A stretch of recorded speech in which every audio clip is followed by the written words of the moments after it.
3 December 2025နော်ကပတ်တဲ့ဒုတိယပိုင်းအဲ့တော့ President Trump ဘာလုပ်နေလဲကျွန်မအမြဲဆောင်ကြည့်နေအဲ့တော့ Trump ကဆိုလို့ရှိရင်အခု Venezuela နိုင်ငံနဲ့ပတ်သက်ပြီးသူက Venezuela က drug တွေပေါ့ drug သွားတဲ့အဲ့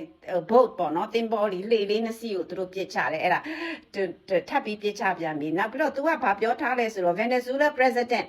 Nicolas Maduro ပြောတာနင်းနဲ့နှစ်နိုင်ငံကနေအခုထွက်သွားတယ်နေရာတူရတဲ့ထွက်တယ်သို့မဟုတ်လို့ရှိရင်နင်းကိုလည်း direct Venezuela တဲ့ဝင်ပြီးငါတို့တိုက်နေတယ်အဲ့ဒါပြောတဲ့ခါကျမာဒူရိုကလည်းမလီလုံးဝအရှုံးပေးဦးတယ်ငါနိုင်ငံကိုလည်းထိုင်ရဲတိုက်ကြည့်တယ်အဲ့တော့နောက်တော့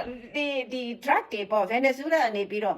ဒီဆေးတွေမူရစ်ဆေးတွေကို America ကိုသွင်းပါတယ်ဆိုအခုဒီ American ရေတပ်ကနေပြီးတော့ဒီလှေပေါ့နော်လှေမူရစ်ဆေးဝါးတဲ့လာတယ်လို့ယူဆရတယ်ပေါ့နော်သူတို့တေချာကြည့်နေအဲ့ဒါကိုပြစ်ချလိုက်တယ်ပြစ်ချလိုက်တာအခုနည်းနည်းဟိုသူတို့ဟိုပြဿနာဖြစ်နေဘာကြောင့်ဆိုတခါပြစ်ချယုံနေမကဘူးဒုတိယတစ်ခါ strike လုပ်လိုက်တယ်အဲ့ဒါလိုက်လို့ဘာဖြစ်လို့လုပ်လိုက်တာလဲပေါ့တခါဖြစ်ပြီးဆိုရင်ဒီလေကပေါ့မီးလောင်သွားပြီလေမီးလောင်သွားပြီဆိုရင်နောက်တစ်ခါပြစ်စရာမလိုတော့ဘူးအဲ့ဒါ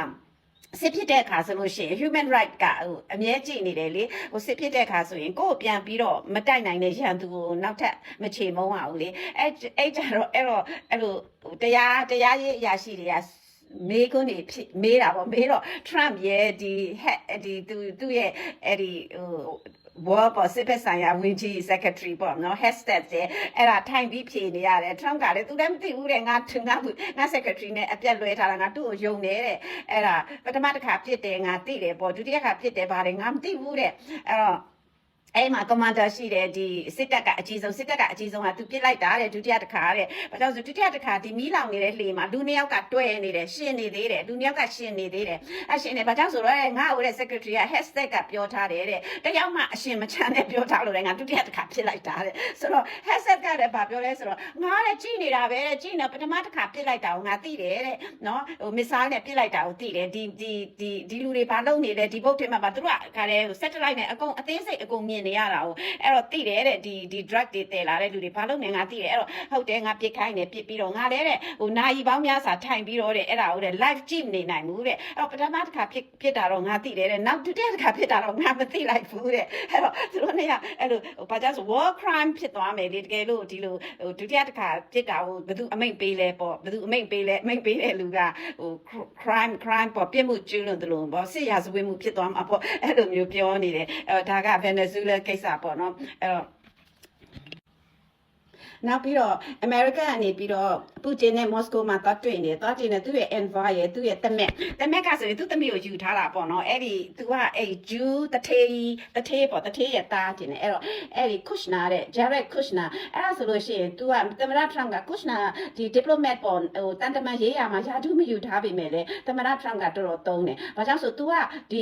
ဒီ Middle East မှာဆိုလေအရှေ့အလယ်ပိုင်းကသူ့ကိုဖေးရတဲ့တထေး तू ကလည်း Jew ဆိုတော့ဒီ Israel တို့ Middle East တို့မှာအာရဗ်တထေးတွေနဲ့ရောအစိုးရတွေနဲ့ရော तू က